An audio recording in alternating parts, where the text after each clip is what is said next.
Welcome back to the channel, guys. I'm looking at the Sun newspaper's video about trying to figure out who Donald Trump has been talking to negotiate some sort of deal with Iran. Let's have a look. We have not heard from the Sun.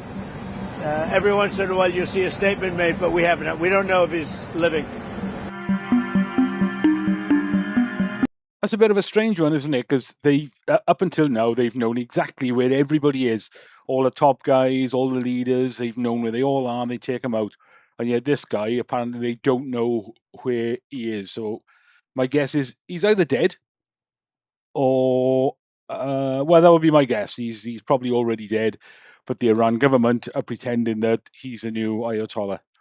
All right, what does this say? Donald Trump's been negotiating the future of Iran with the crumbling regime's leader, as the maimed Ayatollah remains missing. So, who is this leader?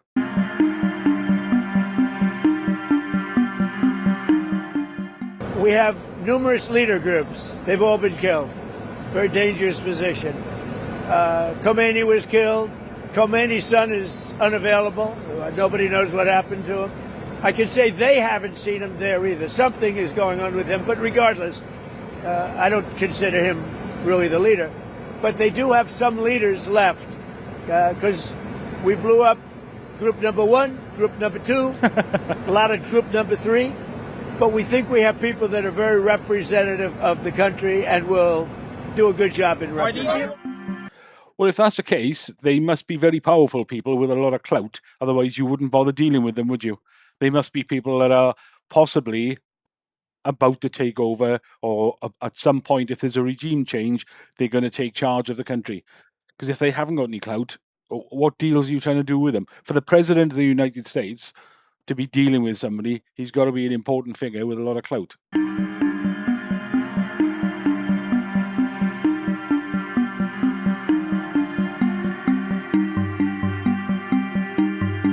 Oh, the man engaging with the US is Iranian Parliament Speaker Mohammad Bagher Ghalibaf, according to Barak Ravid. Okay.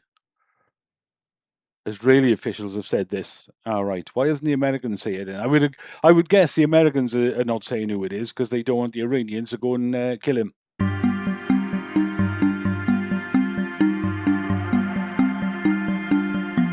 Trump is just saying that he's in contact with an individual who he described as the most respected as the leader of Iran.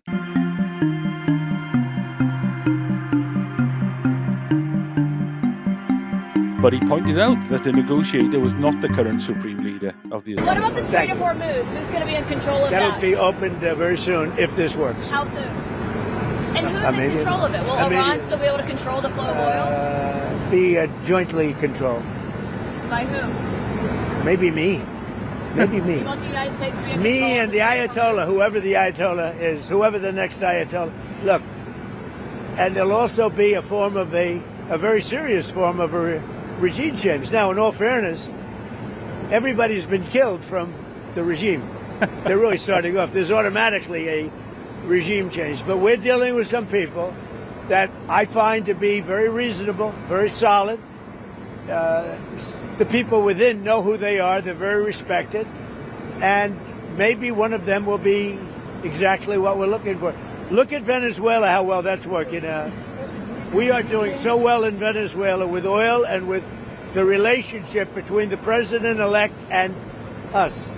And maybe we find somebody like that in Iran. Are you considering any more options to? I'm going to jump back to this discussion about the Strait of Hormuz here. They asked sort of everybody else, NATO, Europe, whatever, say, well, give us a hand to sort of sail some ships around the Strait of Hormuz so we can protect the shipping, we can protect oil and gas and everything and goods coming through the Strait. And NATO went, oh, no, we don't want to get involved in this Iran nonsense.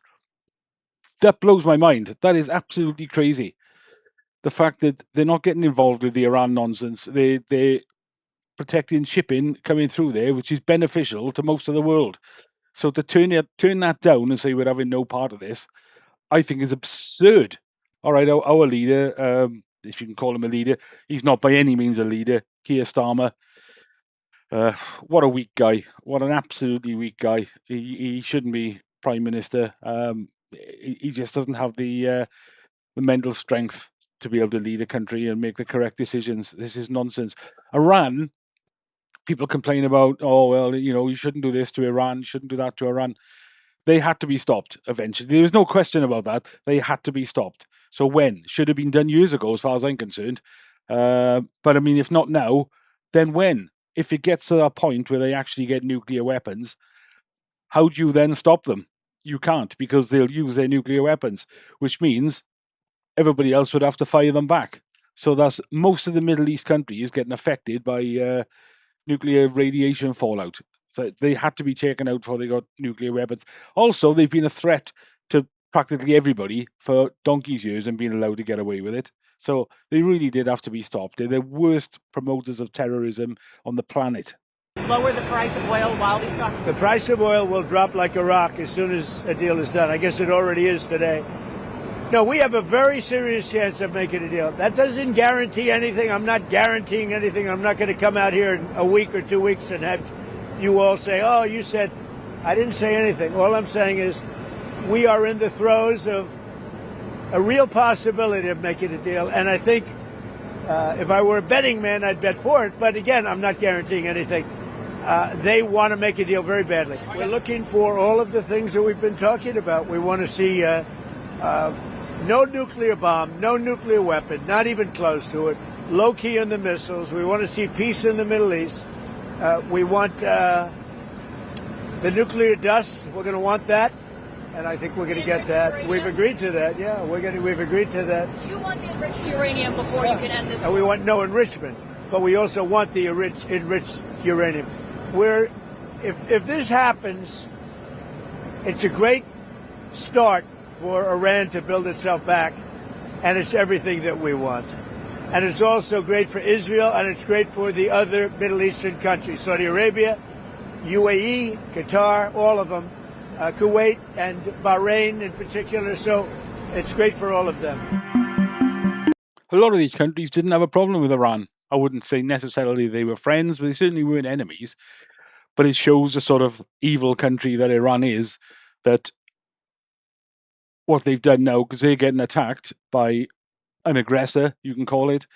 Now they're firing weapons and missiles at all the other friendly countries around them. What sort of bizarre, crazy move is that?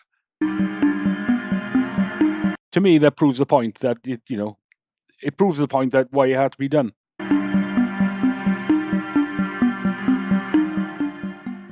Based on preliminary conversations between the United States and Iran over the past 2 days, I've directed the Department of War to temporarily postpone planned strikes against major energy and electricity targets in Iran. They have very, very big, new, actually, and very expensive, billions of dollars it costs to build them. One missile, one of our powerful ones, and it comes down to the ground like it was made out of dust.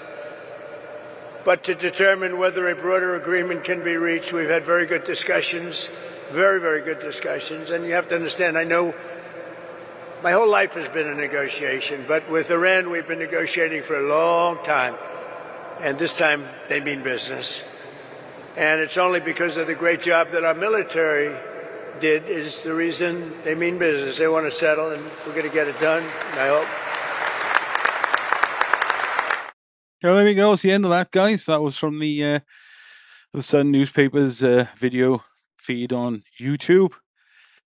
Let me know what you think, guys. Put your opinion down in the comments, and like and subscribe, and I'll see you on the next one.